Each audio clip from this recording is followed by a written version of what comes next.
নমস্কার বন্ধুরা, blog with cooking চ্যানেলে সবাইকে স্বাগত। তো আজকে আবার একটা রান্না নিয়ে চলে এসেছি। তো আজকে বানাবো হচ্ছে এই যে বাড়িতে আজকে ইলিশ মাছ নিয়ে এসেছিলো, খুব বড়ো না, ছোট ছোট ইলিশ মাছই নিয়ে এসেছিলো। তা মা আজকে এই ইলিশ মাছ দিয়ে বেগুন আলু দিয়ে পাতলা করে ঝোল করবে। তো এই এখন চলো এবার রান্নাটা শুরু করে দিই। মা ওদিকে এবার কাটবে এই মাছগুলো, কেটে তারপরে রান্নাটা শুরু হবে। তা এখন তো আমাদের এখানে খুবই বৃষ্টি হচ্ছে, সেই পুকুর টুকুর পুরো ভরে একদম ভরে গেছে, মানে একদম জল উপরে সব। বাড়িরও অবস্থা মানে একদম এখনও বৃষ্টি হয়েও যাচ্ছে, এখনও পুকুরের কি অবস্থা দেখো বন্ধুরা, পুকুর টুকুর সব আমাদের ভেসে গেছে। আজকে বাইরে রান্না করতে পারছি না, আজকে সব কাঠ সব ভিজে গেছে, উনুনও ভিজে গেছে, নিচে জল উঠছে, তাই আমি আজকে গ্যাসে রান্না করছি।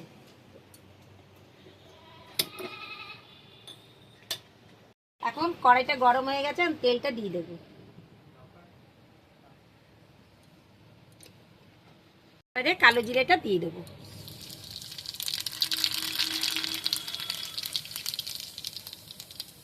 এবার পেঁয়াজ লঙ্কাটা বেটে রেখেছি, এবার পেঁয়াজ লঙ্কাটা দিয়ে দেবো। আমাদের মাদের দেখেছি যে কাঁচা লঙ্কা আর কালো জিরে দিয়ে মাছের ঝোলটা করতো, আর বেগুন দিত, বেগুন দিয়ে করতো। আর এখন দেখছি যে পেঁয়াজ দিয়ে করে, তা আমরাও দেখছি পেঁয়াজ দিয়ে করে খেয়ে দেখি কেমন লাগে। এবার হলুদ দিয়ে দেবো।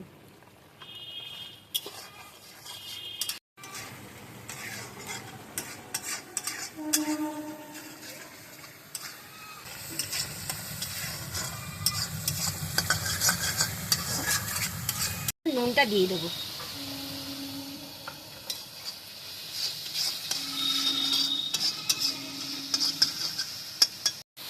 মশলাটা কষে গেছে, এবার বেগুনটা দিয়ে দিচ্ছি।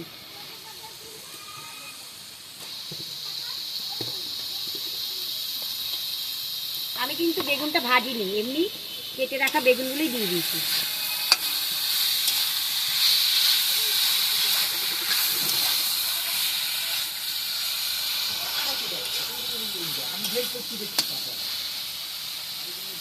এবার জলটা দিয়ে দেবো।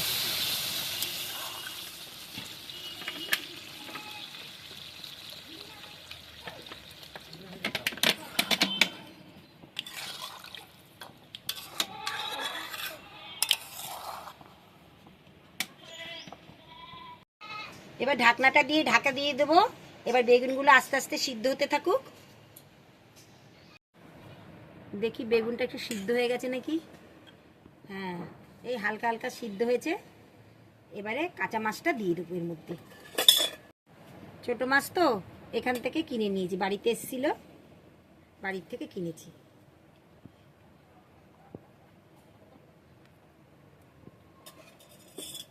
এবার আস্তে করে মাছটা নেড়ে দেবো।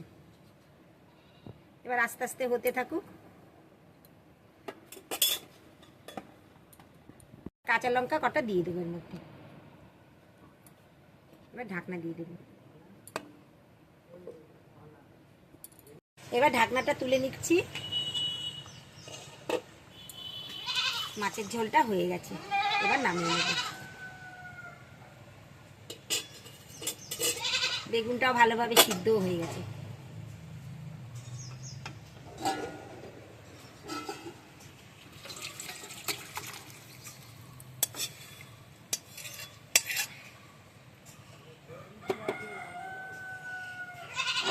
বন্ধুরা, বেগুন দিয়ে ইলিশ মাছের ঝোলটা কেমন লাগলো কমেন্ট করে জানিও। লাইক করো, শেয়ার করো আর সাবস্ক্রাইব করো। আবার আমাদের পাশে থেকো। নমস্কার।